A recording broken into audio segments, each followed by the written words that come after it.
Haiden Deegan, we're here at Anaheim. Obviously you grew up probably going to these races. Is there any extra nerves coming into this season? Obviously you need to win the title as well. So is there nerves, or are you just so confident you're just expecting to win?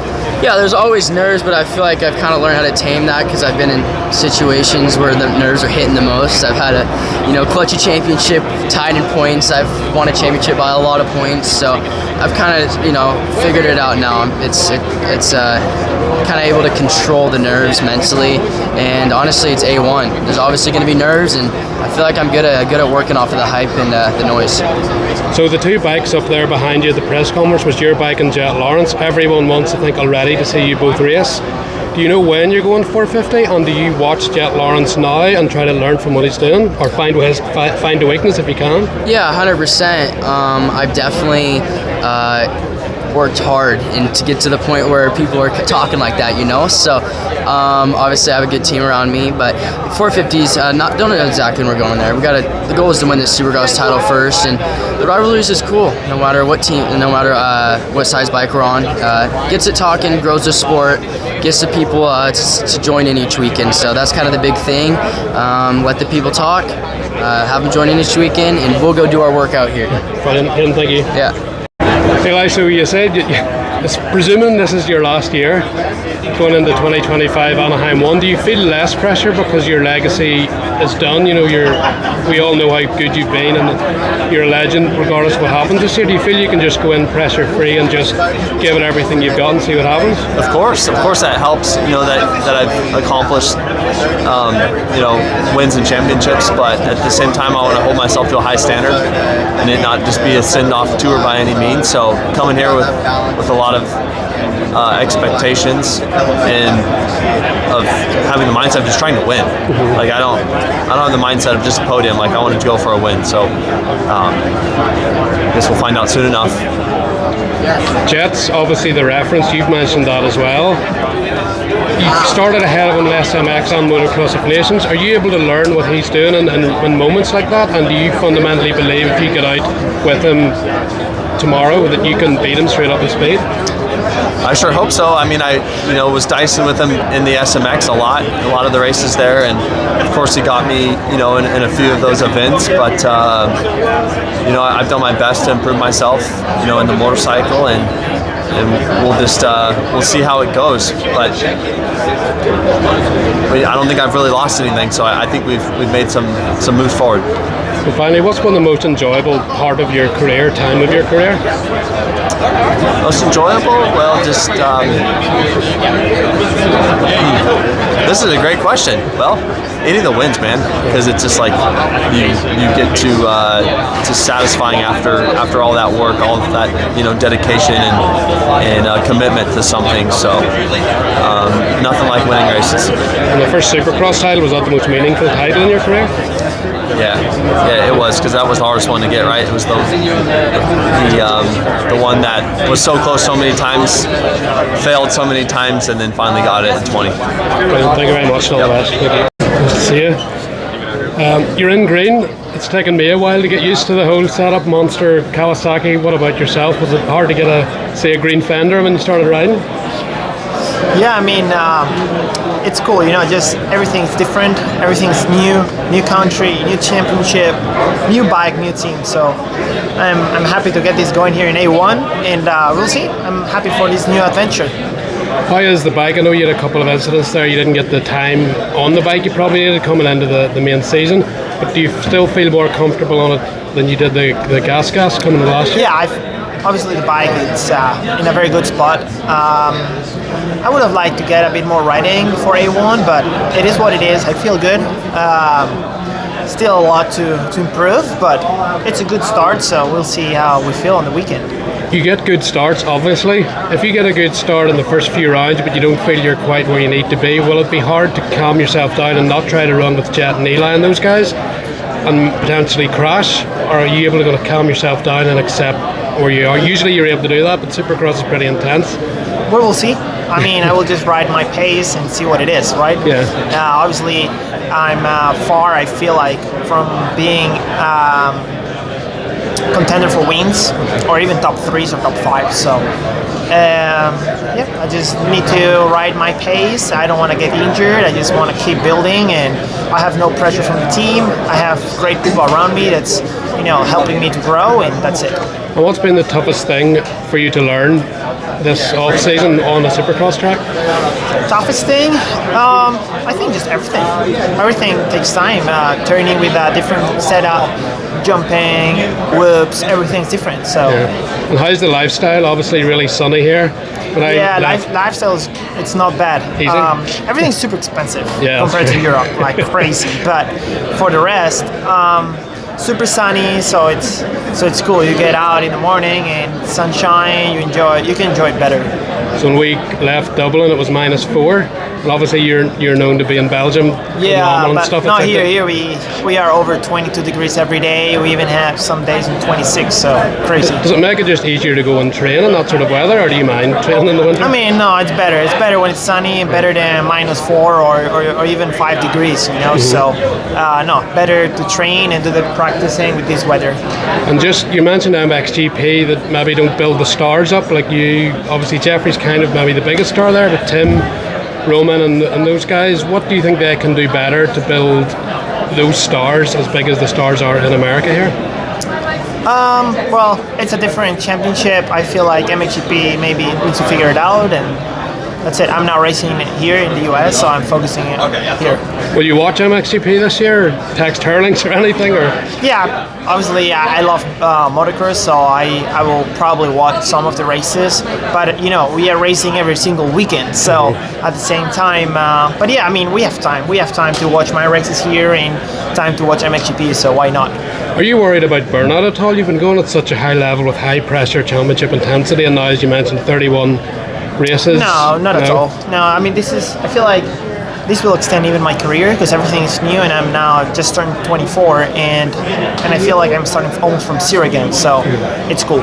And you're not planning to come back to MXGP. This is you for 7 years trying to win a supercross title and an outdoor title. That's the goal. I don't know. I mean, my goal is to get as many titles as possible, or to ever get a title. Yeah. First of all, to ever get a title, and then enjoy riding. That's why I'm here. And Jorge, thank you very much. Jett Lawrence, we're here at A1, and you're the champ this time, defending champ on a 450. Do you feel any pressure with that, or you look pretty relaxed to me in the press conference? No, there's no extra pressure. It's the same as last year. I came in with no title, and at least this year you can be a little bit more relaxed. At least you're close and capable of having that type of outcome. So we're looking forward to it. We're just going to take this first round, let's go with whatever position we get, and then just go from there, because you can't win the first round here, but you can also lose at the first round here. So it's you just got to get through it and then see where we're at and just go from there. So a lot of your title guys have named you as the guy to beat, which sounds obvious, but usually riders don't really name their competition. You're basically the reference point, and they're chasing you, so you have a target on your back. How does that feel for you, knowing that everyone's basically you're the guy they all want to beat? It feels good because obviously it shows that I've been doing everything right. I mean, some people could look at it negative, why they have a target on me, but I mean, hey, I'm doing everything I possibly can do, and everyone wants to be in the position I'm in right now with a number 1 plate. But it's good. It's like just making sure I can stay on my toes and keep doing what I do. Don't get comfortable. You got to stay on your toes and expect the unexpected most of the time. So yeah. With all you mentioned the hate talk in the press conference about a month ago. Yeah. Anytime I've been to America, your line for autographs is huge. Obviously, you have a big name in Europe, and people support you from Europe here, and obviously Australia. You know all about that. Is it hard to get the balance? A small percentage of hate maybe affects your mind more than 90%. Yeah, no, I did take that bait. No, you're exactly right. It was so much more positive, but the few negatives, I locked in on that, because I'm a person who wants to be liked by everyone. I want to make sure everyone's happy, but it's just people, they've tried criticizing my riding, they tried criticizing how I race, and they've failed on those, so they've gone after my personality or who I am as a character and things I say, so they're always going to criticize to try and find something. So it is what it is. I've luckily I have a great brother. He's kind of snapped me back into place and just go, dude, don't worry, you have all this positive, then you focus on the such small negative. So it's good. We're back on track and we're just excited for the year. So the positive of that to me is Hayden's coming up obviously in a year or two. Yeah. He's very outspoken and he may use it, I'm American, you're Australian. But now you've already experienced this hate. Do you think that'll set you up for the future going forward? Did you already pretty much dealt with that? Yeah, we'll see when it gets here, you know. You can't predict any of that stuff because you don't know what is going to happen. That's life. So we're just going to see and react to what happens once we get there. Just on your riding style, I'd mentioned there you ride a lot like Stefan Evers, but your mentality seems very like Ricky. You just want to win. If you lose, you're so angry. Yeah. Did you develop all this intentionally, or is this just how you ride? I think that's just how I am. Just learning with my riding side of things, but then my mentality, I think that's just me as a person. I'm very competitive.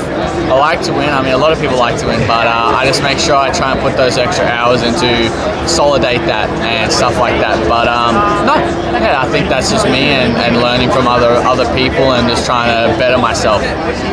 What did you learn from Stefan in Europe? I know you're really on 80s and 250F and MX2 there. What did you learn from him? Probably Harry as well, big champions themselves. Stefan helped with a few things, but a lot of it was actually Harry. Harry was really good and helped a lot. He was a lot more hands-on. Stefan would say some things every now and then when he would kind of point it out, but it was more so Harry. Harry would kind of be more hands-on with us and helped a lot. So it's helped. They've helped quite a bit with probably riding style and stuff like that. He's coached so many riders from Langston, Stefan, Liam, through 20 generations, rode with polio, polio. How inspirational is it to hear from, and I think obviously Johnny O'Mara here, that Ricky, you've always had the best guys ever to learn from. Has that helped you a lot? It's cool, no, 100%. And I think one of my biggest things is that having those guys there that I can learn off and also retaining that information and putting that and executing, I think you can be trained by the best, but if you don't actually soak it in and execute, then it's not really useful, So no, I have great people around me that have great contacts, and I'm very fortunate. I never would have thought I would have Ricky Carmichael or James Short in my their phone number. I never would have thought that, but I have them that I can reach out, call anytime. I can go golfing with James if I want to, or Ricky. So it's cool. I'm grateful, and obviously Osho's a legend himself, and being with Stefan and Harry, those guys are legends too. So I'm very lucky to know those people and being able to hang out with them. Even when I was a kid, I didn't realize, but now I look back, it was really cool. You're a bit like Jeremy McGrath, and you're the main man now, but you have the charisma to really carry the sport and maybe take it to the mainstream a wee more. Do you feel pressure with that or responsibility with that? No, I'm just focused on myself. I'll take it to where it takes. I'm not waking up every morning trying to go, I'm going to make the sport better. If I do what I do and things come up on the table, I just be the best that I can be, and I think the sport would get to where it is. But I think for me now, I'm just focused on myself and making sure I can just be the best that I can. So finally, the first time I saw you ride was Spain, your EMX 250 debut. Yeah. You could tell your technique, but you hadn't really grown. Yeah, I was very small. At that time. Yeah. If someone told you then, Jett, you're going to be the main man in the sport, defending champion after a rookie supercross title, SMX, Motocross of Nations, would you have believed them at that point? I would have said, that sounds very nice, but it's going to be hard to do. I've had those goals, but I don't think I had them that much back then of big goals. It was more little goals of what I wanted to do and just maybe win. But no, I think it would have been a shock for sure to hear that. Just finally, Motocross of Nations, again referencing young Jett, you had to pass Jeffrey, Eli, Rocks and Tim, although we got you back the last corner. Was that like a surreal moment? You're the new guy and you're passing all these legends, like Jeffrey's most GP wins all-time speed. No, it was cool. Like obviously it was an experience to race with him. Honestly, it's just a cool thing to see their name and go past them's obviously even better. But no, it's just a cool experience, and being able to race with those names is an honour. Brilliant, Jett. Thank you and all the best. No problem. You too.